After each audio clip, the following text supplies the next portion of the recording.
नमस्कार, मैं हूं सत्यपाल और आप देख रहे हैं CWB हिंदी न्यूज। शक संवत 1947, विक्रम संवत 2082। आज मार्गशीर्ष मास के कृष्ण पक्ष की त्रयोदशी तिथि और दिन मंगलवार है। तदनुसार अंग्रेजी तारीख 18 नवंबर सन 2025।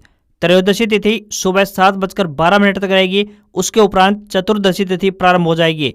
आज 18 नवंबर है।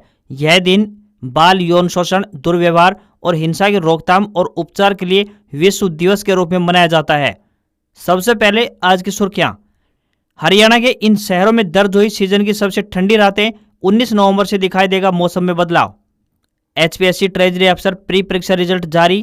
ट्रेजरी अफसर पद से 19 गुना, असिस्टेंट ट्रेजरी अफसर के 28 गुना अभ्यर्थी हुए पास। फरीदाबाद में गृह मंत्री अमित शाह की बैठक। 6 राज्यों के सीएम के साथ इन मुद्दों पर हुई चर्चा। कुरुक्षेत्र अंतर्राष्ट्रीय गीता महोत्सव में सजेगा सांस्कृतिक रंगमंच। सूफी गायक कंवर ग्रेवाल महाभारत सीरियल के दुर्योधन और अनूप जलोटा देंगे प्रस्तुति। गोहाना अनाज मंडी में धान का उठान कार्य बाधित हुआ। बाहर लग रही ट्रैक्टर ट्रॉलियों की लंबी लाइनें। हरियाणा में शहरी स्थानीय निकाय विभाग में ट्रांसफर पर लगी रोक। जानिए पूरी अपडेट। हरियाणा सरकार ने मॉडल ऑनलाइन ट्रांसफर पॉलिसी में किया बड़ा संशोधन। कपल केस को मिलेंगे एक्स्ट्रा 5 अंक। पर्यटकों से फिर गुलजार होगी फरीदाबाद की बड़खल झील। झील में बोटिंग की सुविधा भी होगी उपलब्ध। अमेरिका ने भारत के चाय कॉफी मसालों से 50% टैरिफ हटाया। यूएस में खाने पीने की चीजें महंगी होने के कारण ट्रंप बैकफुट पर आए। और बांग्लादेश की पूर्व प्रधानमंत्री शेख हसीना को फांसी की सजा। बांग्लादेशी कोर्ट ने छात्रों की हत्याओं का दोषी माना। यूनुस बोले भारत हसीना को सौंपे। और अब खबरें विस्तार से। हरियाणा में मौसम लगातार बदल रहा है। सुबह और रात के समय हल्की धुंध पड़नी शुरू हो गई है। बीती रात इस सीजन की सबसे ठंडी रातें रहीं। रात को हिसार का न्यूनतम तापमान 6.8 डिग्री सेल्सियस और महेंद्रगढ़ का 6.9 डिग्री सेल्सियस रिकॉर्ड किया गया। मौसम विशेषज्ञों के अनुसार यह सीजन का सबसे न्यूनतम तापमान रहा। वहीं हिमाचल प्रदेश के ऊंचाई वाले इलाकों में हुई बर्फबारी के बाद ठंडी हवाएं मैदानी क्षेत्रों की ओर बह रही है। इससे हरियाणा में सर्दी का असर और बढ़ गया है। राज्य के उत्तरी जिले यमुनानगर में दिन का अधिकतम तापमान 23.5 डिग्री सेल्सियस रिकॉर्ड किया गया, जो कि हरियाणा में सबसे कम रहा। मौसम विभाग के अनुसार तापमान में यह गिरावट आज यानी 18 नवंबर तक जारी रहेगी। इसके बाद यानी कल 19 नवंबर से पश्चिमी विक्षोभ के प्रभाव से प्रदेश में हल्के बादल छा सकते हैं। रात के तापमान में बढ़ोतरी संभव है। इसके साथ ही पश्चिमी विक्षोभ के सक्रिय होने पर हिमाचल प्रदेश और उत्तराखंड के ऊंचाई वाले इलाकों में बर्फबारी की संभावना है। इसका असर हरियाणा के मैदानी इलाकों में भी देखने को मिलेगा। वहीं ठंडी हवाओं के साथ साथ घनी धुंध पड़ने की संभावना भी बनेगी। दुनिया के पर्यटन मानचित्र पर अपनी विशिष्ट पहचान बना चुके सूरजकुंड अंतर्राष्ट्रीय शिल्प मेले के 39वें संस्करण का आगाज 31 जनवरी साल 2026 से होने जा रहा है और यह 15 फरवरी 2026 तक चलेगा। प्राचीन इतिहास और जीवंत संस्कृति का मिश्रण। अरब राष्ट्र मिस्र यानी इजिप्ट भागीदार राष्ट्र के तौर पर सूरजकुंड मेले में ऐतिहासिक पिरामिड, लक्सोर के प्राचीन मंदिर, कैरो के जीवंत बाजार से भरपूर प्राचीन व आधुनिक सांस्कृतिक विधाओं से भरपूर पैविलियन सजाएगा। जबकि उत्तर प्रदेश और मेघालय थीम राज्य के तौर पर अपनी कला, संस्कृति और व्यंजनों को पेश करेंगे। इसकी तैयारियां तेज कर दी गई हैं। मेले में भारतीय संस्कृति, विरासत, कला, हस्तशिल्प कारीगर ही नहीं बल्कि विदेशी प्रतिभागी भी अपनी हस्तशिल्प कला का प्रदर्शन करते हुए दिखाई देंगे। मेले के दौरान तकरीबन 1000 से अधिक स्टॉल लगाए जाएंगे। मेले में संगीत प्रदर्शन, काव्यात्मक संवाद, शास्त्रीय नृत्य प्रदर्शन, हास्य कार्यक्रम, सांस्कृतिक कार्यक्रम, फैशन शो और दिन के कार्यक्रमों जैसे बंचारी, बीन सपेरा, नगाड़ा पार्टी, जादू शो, बांस वाकर, बहरूपिया, बायोस्कोप और कठपुतली शो जैसे विविध कार्यक्रम आयोजित किए जाएंगे। हरियाणा शिक्षा विभाग ने सरकारी शिक्षकों और कर्मचारियों के लिए लोन स्वीकृति प्रक्रिया में एक बड़ा बदलाव किया है। अब मकान निर्माण, मरम्मत या प्लाट खरीद के लिए लोन फाइल की मंजूरी जिला शिक्षा अधिकारी या आहरण एवं वितरण अधिकारी यानी DDO नहीं लेंगे। लोन अप्रूवल के लिए फाइल अब सीधे विभागीय मुख्यालय को भेजी जाएगी, जहां से स्वीकृति मिलने के बाद ही लोन मंजूर होगा। शिक्षा विभाग ने मकान निर्माण और मरम्मत से संबंधित ऋण के लिए आवश्यक दस्तावेजों की विस्तृत चेकलिस्ट जारी की है। इसके अनुसार लोन के लिए आवेदन करने वाले प्रत्येक कर्मचारी को 2 सरकारी नौकरी वाले गारंटर देने होंगे जिनका प्रोबेशन पीरियड पूरा हो चुका हो, तभी लोन फाइल पर विचार किया जाएगा। विभाग ने स्पष्ट किया है कि यदि किसी भी दस्तावेज में कमी पाई गई तो आवेदन स्वतः अमान्य माना जाएगा। लोन की सीमा और शर्तों की बात करें तो नया मकान निर्माण बेसिक वेतन का 34 गुना या अधिकतम 25 लाख जो भी कम होगा दिया जाएगा। वहीं मरम्मत या बढ़ोतरी की बात करें तो बेसिक वेतन का 10 गुना या अधिकतम 2 लाख रुपए मिलेगा। प्लॉट की खरीद की बात करें तो नियमों के अनुसार तय सीमा तक अग्रिम राशि मिलेगी। ये सुविधा केवल नियमित सेवा पर तैनात राज्य के सरकारी शिक्षक और शैक्षिक कर्मचारियों को उपलब्ध होगी। विभागीय अधिकारियों के अनुसार इस बदलाव का उद्देश्य लोन प्रक्रिया में पारदर्शिता लाना और जिला स्तर पर होने वाली देरी या फिर अनियमितताओं को रोकना है। अब सभी फाइलें मुख्यालय से स्वीकृत होने के बाद ही संबंधित कर्मचारियों को ऋण की राशि जारी की जाएगी। बिहार नतीजों के बाद हरियाणा की राजनीति में बदलाव के संकेत कांग्रेस नेता चौधरी बीरेंद्र सिंह ने दिए हैं। बीरेंद्र सिंह महेंद्रगढ़ में अपने बेटे पूर्व सांसद ब्रजेंद्र सिंह की सद्भाव यात्रा में शामिल हुए थे। हरियाणा के अनुभवी नेताओं में से एक और लंबे समय से कांग्रेस से जुड़े बीरेंद्र सिंह ने कहा कि थोड़े समय में राजनीति में बदलाव होगा। बीरेंद्र सिंह ने दावा किया कि पूर्व सीएम भूपेंद्र सिंह हुड्डा और हरियाणा कांग्रेस के प्रधान राव नरेंद्र सिंह लोगों के बीच आएंगे, यहाँ तक कि वे ब्रजेंद्र सिंह की यात्रा में भी शामिल होंगे। यह बयान बीरेंद्र सिंह ने तब दिया जब बिहार में कांग्रेस बुरी तरह से हार गई है और इसके बाद दिल्ली में कांग्रेस के राष्ट्रीय अध्यक्ष मल्लिकार्जुन खड़गे के आवास पर हार की समीक्षा बैठक हुई। राजनीति के जानकार बीरेंद्र सिंह के इस बयान को कांग्रेस की राजनीति में बदलाव का संकेत मानते हैं। पूर्व आईएएस अधिकारी एवं हिसार से सांसद रहे ब्रजेंद्र सिंह ने 5 अक्टूबर को जींद के उचाना हलके से यात्रा की शुरुआत की थी, जो कि 6 चरणों में सभी 90 हलकों में जाएगी। चौधरी बीरेंद्र सिंह ने नारौल में हाल ही में बयान दिया था कि पूर्व सांसद ब्रजेंद्र सिंह की सद्भाव यात्रा से दूर रहने वाले कांग्रेसियों को 6 से 7 महीनों में पता लग जाएगा कि हमारे अंदर दम है या नहीं। बीरेंद्र सिंह ने कहा था कि बेटे ब्रजेंद्र सिंह ने राहुल गांधी से बात करके ही यात्रा की शुरुआत की है। कांग्रेस के साथी इस यात्रा में चल रहे हैं, लेकिन बहुत से साथियों में भ्रम है कि इस यात्रा में जाएं या न जाएं। यह उन पर निर्भर करता है। जो जाना चाहते हैं वे मिले, जो नहीं जाना चाहते हैं वे 6 से 7 माह का इंतजार कर लें, उन्हें भी पता लग जाएगा। बता दें कि हरियाणा कांग्रेस में गुटबाजी हावी है और इसके कारण कांग्रेस को कहीं न कहीं नुकसान भी हो रहा है। कांग्रेस हाईकमान भी इसे मानता है और इसे दूर करने के कई बार प्रयास हो चुके हैं, मगर हरियाणा में भूपेंद्र सिंह हुड्डा को हाईकमान चाहकर भी अनदेखा नहीं कर पा रहा है। 4 अक्टूबर को भूपेंद्र सिंह हुड्डा को नेता प्रतिपक्ष बनाया गया, तो वही राव नरेंद्र सिंह को प्रदेश अध्यक्ष बनाया गया, मगर वह भी हुड्डा गुट के साथ ज्यादा दिखाई दे रहे हैं। दिल्ली में हुए विस्फोट की जांच के बीच केंद्रीय गृह मंत्री अमित शाह सोमवार को फरीदाबाद पहुंचे। उन्होंने सूरजकुंड में उत्तर क्षेत्रीय परिषद की 32वीं बैठक की अध्यक्षता की। अमित शाह के आगमन पर हरियाणा के मुख्यमंत्री नायब सिंह सैनी ने उनका स्वागत किया। बैठक में पंजाब के मुख्यमंत्री भगवंत मान, हिमाचल प्रदेश के मुख्यमंत्री सुखविंदर सिंह सुक्खू, जम्मू कश्मीर के मुख्यमंत्री उमर अब्दुल्ला, राजस्थान के मुख्यमंत्री भजनलाल शर्मा और दिल्ली की मुख्यमंत्री रेखा गुप्ता भी शामिल हुई। इनके अलावा पंजाब और हरियाणा के गवर्नर, दिल्ली, जम्मू कश्मीर और लद्दाख के उपराज्यपाल भी मौजूद रहे। बैठक में आंतरिक सुरक्षा और महिलाओं तथा बच्चों के साथ रेप के मामलों को तेजी से सुलझाने जैसे मुद्दों पर भी चर्चा की गई। क्षेत्रीय परिषदों की बैठकें केंद्र सरकार और सदस्य राज्यों के बीच क्षेत्रीय समस्याओं और विवादों को सुलझाने के लिए आयोजित की जाती हैं, ताकि इन मुद्दों पर आगे बढ़ा जा सके। इन बैठकों में राष्ट्रीय महत्व से जुड़े हुए बड़े मुद्दों पर भी बात होती है। हरियाणा सरकार ने कर्मचारियों को खुशखबरी देते हुए उनकी लंबे समय से चल रही मांग पूरी कर दी है। बता दें कि प्रदेश सरकार ने कर्मचारियों के मॉडल ऑनलाइन ट्रांसफर पॉलिसी 2025 में सरकार ने एक बड़ा संशोधन किया है। कैबिनेट मीटिंग में हुए फैसले के बाद अब कपल केस को ट्रांसफर प्रक्रिया में अधिक महत्व देते हुए अधिकतम 5 अंक दिए जाएंगे। ये संशोधन लागू होने के बाद राज्य भर में ट्रांसफर प्रक्रिया में पारदर्शिता और सहजता बढ़ने की उम्मीदें जताई जा रही है। इस संबंध में अधिसूचना जारी कर दी गई है। जारी आदेश के अनुसार वह कर्मचारी जिसके जीवन साथी हरियाणा सरकार, केंद्र सरकार या फिर किसी अन्य राज्य सरकार के किसी भी विभाग या संगठन में नियमित कर्मचारी के रूप में कार्यरत हैं, तो उन्हें ये अतिरिक्त अंकों का वेटेज दिया जाएगा। यह अंक दोनों में से केवल एक ही कर्मचारी को प्रदान किया जाएगा। यह नियम हरियाणा, दिल्ली और चंडीगढ़ में तैनात कर्मचारियों पर लागू होगा।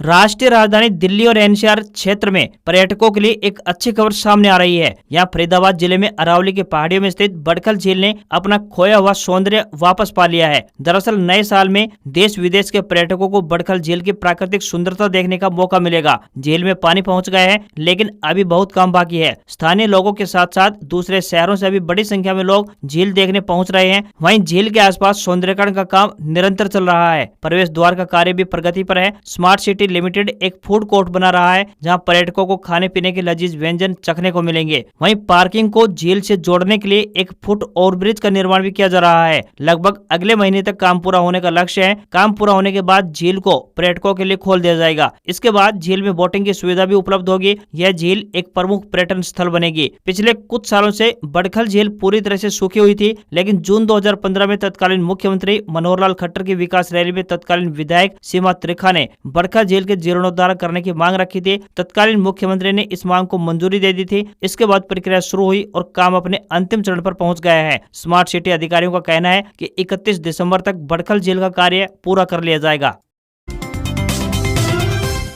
हरियाणा कर्मचारी चयन आयोग के 2 सदस्यों का इस्तीफा हो चुका है। जी हां, हरियाणा एसएससी के 2 मेंबर्स ने रिजाइन दे दिया है। इसमें साधुराम जाखड़ और सुभाष चंद्र शामिल हैं। दोनों की नियुक्ति पिछले साल 25 जून को हो गई थी। दोनों ने इस्तीफा देने की वजह अपना निजी कारण लिखा है। सदस्यों की नियुक्ति 3 साल के लिए हुई थी। अभी उनका 1.5 साल का कार्यकाल बचा हुआ था। अब इस्तीफे होने के बाद साधुराम जाखड़ को संगठन में जिम्मेदारी सौंपी जा सकती है, जबकि सुभाष चंद्र रतिया में शिक्षक थे। वे डेपुटेशन पर यहाँ आए थे, ऐसे में फिर से ज्वाइनिंग कर सकते हैं। इनके इस्तीफे देने के बाद अब कमीशन में 2 सदस्यों की नियुक्ति प्रक्रिया शीघ्र शुरू होने जा रही है। इसके लिए लॉबिंग भी शुरू होगी। कमीशन में 1 चेयरमैन व 4 सदस्य रह गए हैं। दोनों के इस्तीफे की पुष्टि कमीशन के मेंबर भूपेंद्र द्वारा की गई है। इस्तीफे का कारण सामाजिक राजनीतिक बढ़ती सक्रियता रही है। हाईकमान ने चेताया भी था कि एचएसएससी संवैधानिक संस्था है, इसलिए ऐसी सक्रियता न रखें।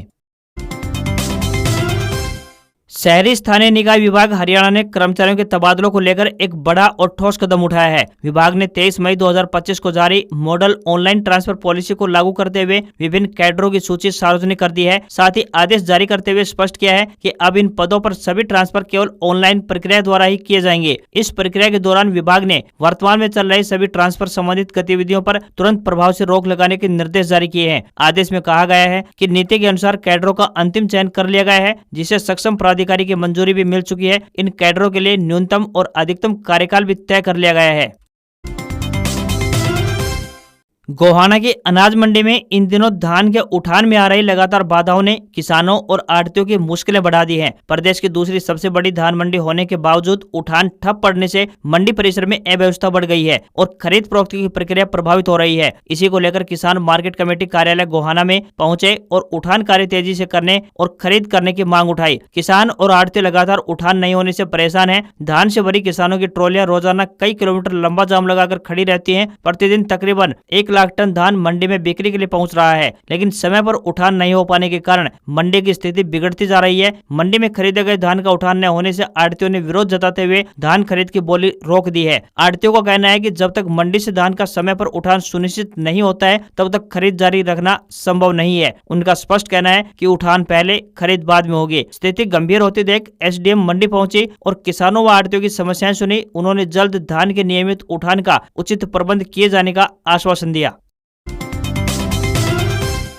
महेंद्रगढ़ के नारनूल क्षेत्र के कोरियावास गांव में बने मेडिकल कॉलेज को लेकर ग्रामीणों का 6.25 महीने लंबा संघर्ष आखिरकार अधूरा ही खत्म हो गया है। ग्रामीण चाहते थे कि कॉलेज का नाम स्वतंत्रता सेनानी राव तुलाराम के नाम पर रखा जाए, लेकिन सरकार ने कॉलेज का नाम महर्षि चौबे मेडिकल कॉलेज घोषित कर दिया। हालांकि कॉलेज परिसर में बनने वाले अस्पताल का नाम जरूर राव तुलाराम रखने की घोषणा की गई है। सरकार द्वारा कॉलेज का नाम महर्षि चौबे रखने के बाद ग्रामीणों में नाराजगी फैल गई थी। 1 मई से यहाँ पर ओपीडी सेवाएं भी शुरू हुई और मरीजों को महर्षि चौबे मेडिकल कॉलेज के नाम से पर्चियां दी जाने लगी। 5 मई को कॉलेज के मुख्य द्वार पर बोर्ड लगाया गया, जिसके अगले ही दिन यानी ग्रामीणों ने बोर्ड तोड़कर धरना प्रदर्शन शुरू कर दिया। 6 मई से लगातार ग्रामीण कॉलेज का नाम बदलने की मांग पर अड़े रहे। आखिरकार मुख्यमंत्री की रैली में हुई घोषणा के बाद 6.25 महीने से चल रहा धरना प्रदर्शन समाप्त हो गया है। मुख्यमंत्री नायब सिंह सैनी ने अपने संबोधन में घोषणा की कि मेडिकल कॉलेज के अंदर बन रहे अस्पताल का नाम राव तुलाराम रखा जाएगा। राजनीतिक जानकारों के अनुसार सीएम ने इस फैसले से एक तीर से 2 निशाने साधे। कॉलेज का नाम बदले बिना धरना कर रहे लोगों को भी सांत्वना दे दी है।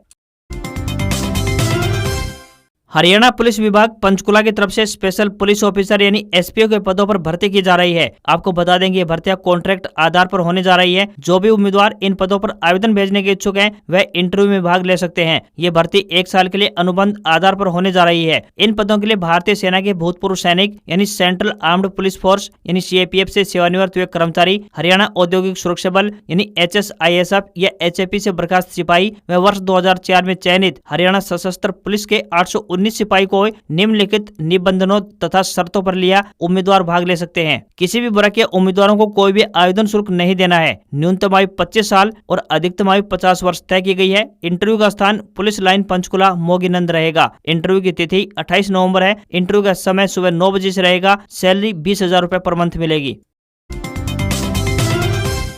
बांग्लादेश के पूर्व प्रधानमंत्री शेख हसीना को सोमवार को मौत की सजा सुनाई गई है। उन्हें ढाका की इंटरनेशनल क्राइम्स ट्रिब्यूनल यानी आईसीटी ने हत्या के लिए उकसाने और हत्या का आदेश देने के लिए मौत की सजा दी। बाकी मामलों में उन्हें उम्र कैद की सजा सुनाई है। आईसीटी ने उन्हें 5 मामलों में आरोपी बनाया था। ट्रिब्यूनल ने शेख हसीना को जुलाई 2024 के छात्र आंदोलन के दौरान हुई हत्याओं का मास्टरमाइंड बताया। वहीं दूसरे आरोपी पूर्व गृह मंत्री असदुज्जमान खान को भी हत्याओं का दोषी माना और फांसी की सजा सुनाई गई। सजा का ऐलान होते ही कोर्ट रूम में मौजूद लोगों ने तालियां बजाई। तीसरे आरोपी पूर्व आईजीपी अब्दुल्ला अल ममून को 5 साल जेल की सजा सुनाई गई है। ममून हिरासत में है और सरकारी गवाह बन चुके हैं। कोर्ट ने हसीना और असदुज्जान कमाल की प्रॉपर्टी जब्त करने का आदेश दिया है। फैसले के बाद बांग्लादेश के अंतरिम पीएम मोहम्मद यूनुस ने भारत से हसीना को डिपोर्ट करने की मांग रखी है। 5 अगस्त 2024 को तख्तापलट के बाद शेख हसीना और पूर्व गृह मंत्री असदुज्जमान ने देश छोड़ दिया था। दोनों नेता पिछले 15 महीने से भारत में रह रहे हैं। बांग्लादेश के पीएम ऑफिस ने बयान जारी कर कहा है कि भारत और बांग्लादेश के बीच जो प्रत्यर्पण संधि है उसके मुताबिक ये भारत की जिम्मेदारी बनती है कि वह पूर्व बांग्लादेशी पीएम को हमारे हवाले करे। हसीना को मौत की सजा सुनाने वाले इंटरनेशनल क्राइम्स ट्रिब्यूनल की स्थापना उन्होंने ही की थी। इसे साल 2010 में बनाया गया था।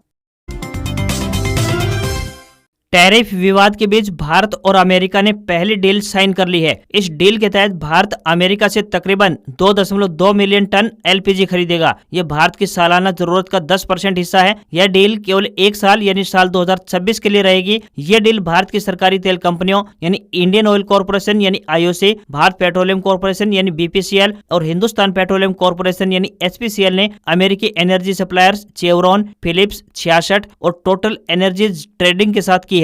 यह डील भारत की एनर्जी सिक्योरिटी को मजबूत करेगी। ग्रामीण और कम आय वाले परिवारों को किफायती एलपीजी मिल सकता है। दुनिया भर में बदलती कीमतों का असर कम होगा। यह यूएस के साथ ट्रेड बैलेंस करने में भी मददगार साबित होगा। पेट्रोलियम मिनिस्टर हरदीप सिंह पुरी ने इस डील को ऐतिहासिक बताया है। उन्होंने कहा, दुनिया का सबसे बड़ा और तेजी से बढ़ता एलपीजी मार्केट अमेरिका के लिए खुल गया है। हमने एनर्जी सप्लाई को डाइवर्सिफाई करने के लिए एक कदम उठाया है। अब एनर्जी खरीद बढ़ाकर ट्रेड डील फाइनल करने की भी कोशिश है। भारत में पहले ज्यादातर एलपीजी वेस्ट एशिया के देशों जैसे कि सऊदी अरब, यूएई यानी यूनाइटेड अरब अमीरात, कतर और कुवैत से आता था।